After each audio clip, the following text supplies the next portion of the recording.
ஓம் நமச்சிவாய. பிள்ளையார்பட்டி ஸ்ரீ கற்பகர் பிள்ளையாரை வணங்குகிறேன். ஆதித்யாய சோமாய மங்களாய புதாயச குரு சுக்கிர சனி பெயர்ச்ச ராகுவே கேதுவே நமோ நமக. நமது வாழ்க வளமுடன் யூடியூப் சேனல் நேயர்கள் அனைவருக்கும் அன்பான வணக்கம், வாழ்த்துக்கள். நாம் இப்போ இந்த வீடியோவில் என்ன பார்க்க போகிறோம்னா, ஜூன் மாத பலன்கள் பார்க்க போகிறோம். வழக்கம் போல தான் 12 ராசிக்கும் தனித்தனி வீடியோ. அதுக்கு முன்னாடி இந்த ஜூன் மாதத்தில் கிரகங்கள் எங்கே இருக்குது அப்படிங்கிறத பார்ப்போம். மேச வீட்டில் செவ்வாய் பகவான் சொந்த வீட்டில் ஆட்சியாக இருக்கார். இந்த மாதம் முழுவதும் இங்கே தான் பயணம் பண்ணிகிட்டு இருப்பார். 2ஆம் வீட்டில் குரு பகவான் மே 1ஆம் தேதியிலேருந்து வந்துட்டார். அப்போ ஒரு வருஷத்துக்கு குரு ரிஷப வீட்டில் தான் தன்னுடைய பயணத்தை நடத்திக்கிட்டு இருப்பார். சூரிய பகவான் பார்த்தீங்கன்னா 15ஆம் தேதி மிதுன வீட்டுக்கு வந்துடுவார். ரிஷப வீட்டிலேருந்து மிதுன வீட்டுக்கு வந்துடுவார்.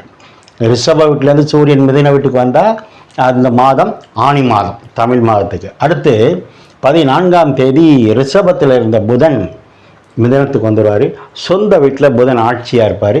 அதே மாதிரி 15ஆம் தேதி சுக்கிரனும் மிதுன வீட்டுக்கு வந்துடுவாங்க. கேது பகவான் ஆல்ரெடி எப்பவும் போல் கன்னி வீட்டில் தான் பயணம் பண்ணிகிட்டு இருக்காரு. சனி பகவான் கும்ப வீட்டில் தன்னுடைய சொந்த வீடு, மூல திரிகோணம், ஆட்சி வீடு இப்படி சொல்கிறது. ராகு பகவான் எப்பவும் போல் 12ஆம் இடத்துல, அதாவது காலப்புருஷனுக்கு 12 மீன வீட்டில் பயணம் பண்ணிக்கிட்டு இருக்காரு. இதில் பெரிய பியூட்டி என்ன அப்படின்னா, செவ்வாய் அவர் வீட்டில் சொந்த வீட்டில் ஆட்சியாக இருக்கார். சனி பகவான் அவர் சொந்த வீட்டில் ஆட்சியாக இருக்கார்.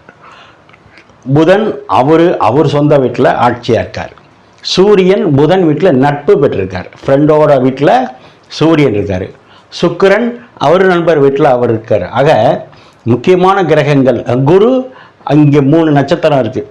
கார்த்திகை நட்சத்திரம், ரோஹிணி நட்சத்திரம், மிருகசரீரம். இது 3மே இவருடைய ஃப்ரெண்டோட நட்சத்திரம். கார்த்திகைங்கிறது சூரியனுடைய நட்சத்திரம், ரோஹிணிங்கிறது சந்திரன் நட்சத்திரம், மிருகசீரீரம்ங்கிறது செவ்வாயோட நட்சத்திரம்.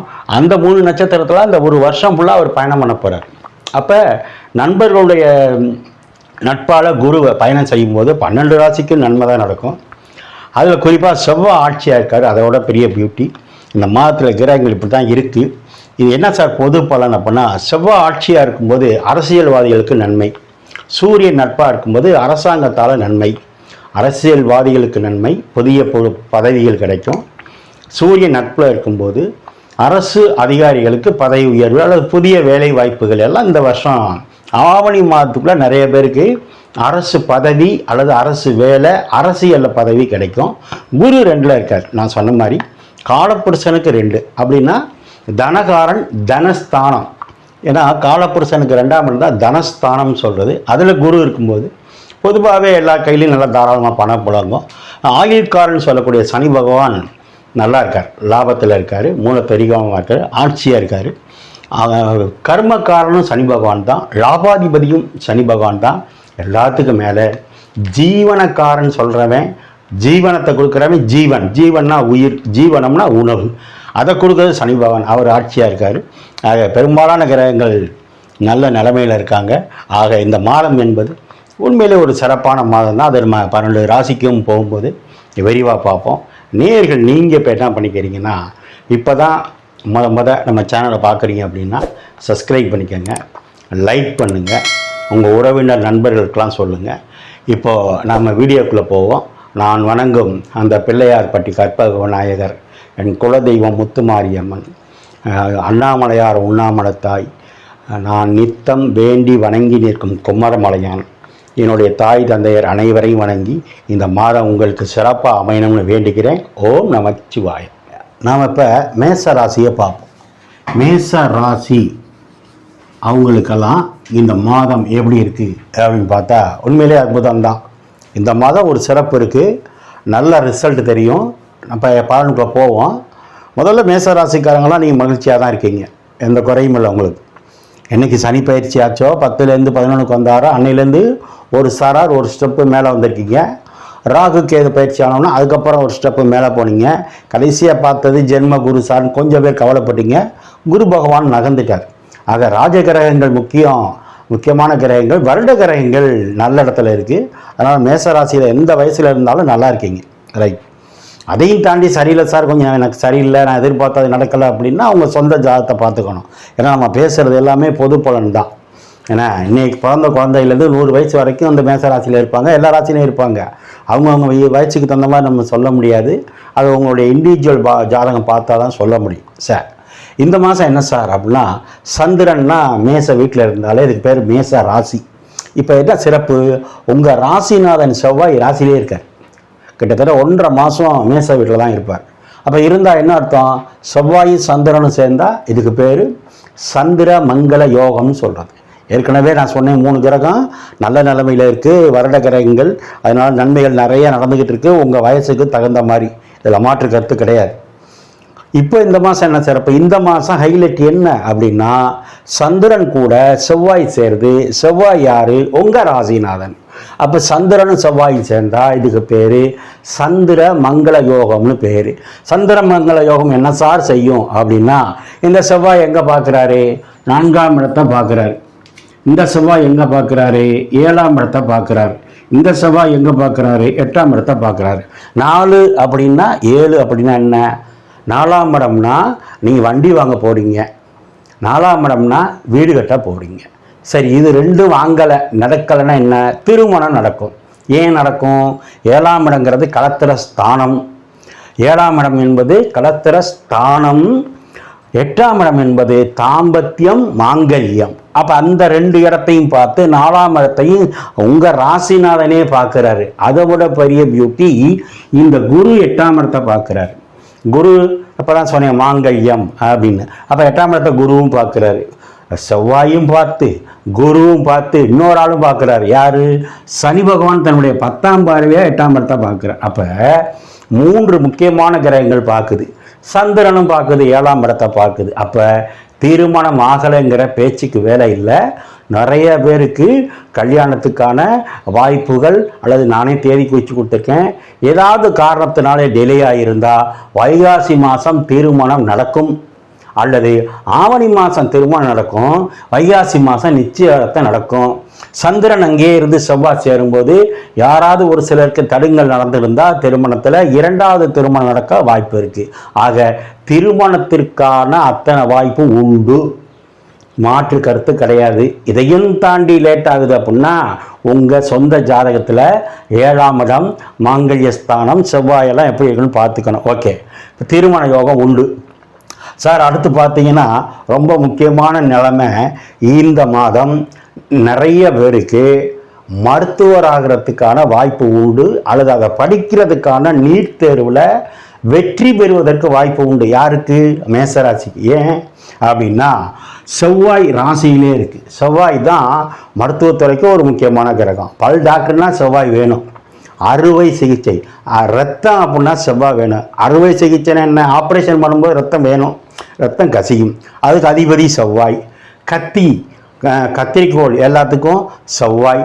கேதும் வருவாங்க, கத்திரிக்கோள் கத்தினா கேதும் வருவாங்க. அப்போ ஆட்சியாக இருக்கும்போது மருத்துவத்துறைக்கு வாய்ப்பு இருக்குது. அதை விட சூப்பர், சூரியன் நட்பு வீட்டில் இருக்கார், நண்பர் வீட்டில் இருக்கார். அவர் சூரியனுக்கு 11 லாபத்தில் இருக்கா. அப்போ அரசு கல்லூரிகளில் இடம் கிடைக்க வாய்ப்பு உண்டு. யாருக்கு, மேசராசிக்கு. அடுத்து இன்ஜினியரிங்க்கும் வாய்ப்பு உண்டு. இந்த மாதம் நிறைய பேர் டாக்டருக்கும் இன்ஜினியருக்கும் போக போகிறீங்க, இடம் கிடைக்க போகுது. அதுவும் அரசு கல்லூரியில் கிடைக்கிறதுக்கு வாய்ப்பு இருக்குது. அது மட்டும் இல்லை, செவ்வாய்னா மருத்துவர் சொன்னேன், சூரியன்னா மருத்துவர் சொன்னேன். சனி செவ்வாயை பார்க்கும்போது சனி தான் பேஷண்ட்டு, நோயாளி. அப்போ என்ன ஆகும், நிறைய மருத்துவர் ஆகிறதுக்கும் என்ஜினியரிங் சீட்டு கிடைக்கிறதுக்கும் வாய்ப்பு உண்டு. அதுலேயும் அரசு கல்லூரி கிடைக்கவும் வாய்ப்பு உண்டு. அடுத்து இந்த மாதம் விவசாயம் நல்லாயிருக்கும். ஏன்னா செவ்வாய் தான் பூமிக்காரன்னு சொல்கிறது, புதன் தான் பச்சை பசுமையாக இருக்கிற விவசாய விளை பொருட்களுக்கு சொல்கிறது. செவ்வாயும் ஆட்சியாக இருந்து புதனும் ஆட்சியாக இருந்தால் அது சுக்கிரனோட சேர்ந்துருக்கு. அப்போ நீர், பூமிக்கு அடியில் இருக்கிற நீர் நல்ல நீராக கிடைக்கும், விவசாயம் நல்லாயிருக்கும். இதெல்லாம் செய்யணும் சார், அதுக்கு பணம் வேணும்ல, பணமும் கிடைக்கும். ஏன், தனகாரன் தனஸ்தானத்தில் இருக்கார், 2ஆம் இடத்துல இருக்கார்.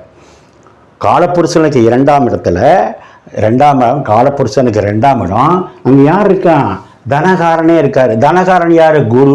குருனா யார்? பணம். குருனா யார்? பேங்க்கு. அப்போ பேங்க் லோன் கிடைக்கிறதுக்கு வாய்ப்பு இருக்குது.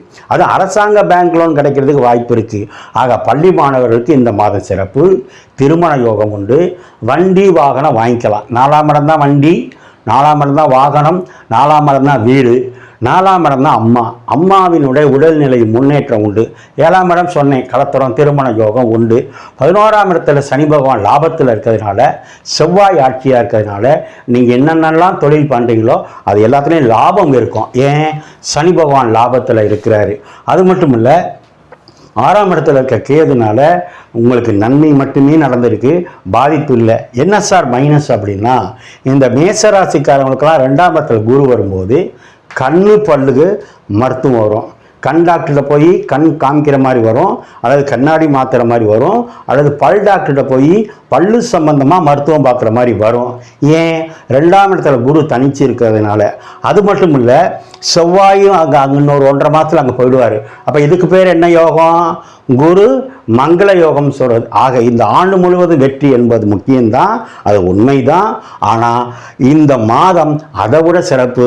இந்த ஜூன் மாதம் என்பது உங்களுடைய வாழ்க்கையில் மிகப்பெரிய ஒளியை ஏற்றி வைக்கும் மாதம். அத்தனை வயது நண்பர்களுக்கும் இந்த மாதம் ஒரு பொற்காலம். எல்லாத்துக்கும் மேலே காதல் திருமணம் செய்ய வாய்ப்பு உண்டு. ஏன்னா ராசிக்கு 5ஆம் இடம் தான் காதலை சொல்கிறது, விருப்பத்தை சொல்கிறது. அதுக்கு அதிபதி யாரு? சூரியன். திருமணத்தை சொல்கிறது யாரு? சுக்கிரன். கலத்திர காரணம் சுக்கிரன் தான் மேசத்துக்கு, கலத்திர ஸ்தானாதிபதியும் சுக்கிரன் தான் மேசத்துக்கு. அப்போ சூரியனும் சுக்கிரனும் ஒன்று சேர்ந்து புதன் வீட்டில் இருக்கிறதுனால, நட்பு பெற்றிருக்கிறதுனால காதல் திருமணம் உண்டு, காதல் திருமணம் நடக்கும். அது புதன் வீட்டில் இருக்கிறதுனால தாய்மாமன் ஆதரவோடு நடக்கும். சூரியன் அங்கே இருக்கிறதுனால அப்பாவின் அனுமதியோடு நடக்கும். சுக்கிரன் அங்கே இருக்கிறதுனால அத்தை வழி உறவு அல்லது சகோதரி ஆதரவோடு நடக்கும். ஆக இந்த மாதம் என்பது மேசத்துக்கு உண்மையிலேயே ஒரு மிகப்பெரிய வெற்றி மாதம். நீங்கள் வணங்க வேண்டியது செவ்வாய் வழிபாடு, முருகன் வழிபாடு, சிவன் வழிபாடு பண்ணுங்க. நீங்கள் இந்த மாதம் மட்டும் 20ஆம் தேதி, 21ஆம் தேதி, 22ஆம் தேதி சந்திராஷ்டமம் இருக்குது. அந்த நாட்களில் வண்டி வாகனங்களை போகும்போது கவனமாக போங்க, குடுக்கல் வாங்கல கவனமாக இருங்க. எது எப்படி இருந்தாலும் நல்ல செய்தி இந்த மாதம் வரும். வந்தவனே நீங்களே எனக்கு ஃபோன் பண்ணி சொல்லுவீங்க. பொன்னவன் உங்கள் ராசிக்கு 2ஆம் இடத்துல இருக்கிறதுனால இந்த ஆண்டு முழுவதும் பொன்னான நேரம் உண்டு. அதில் இந்த மாதம் அதிகம் உண்டு. ஓம் நமச்சிவாய.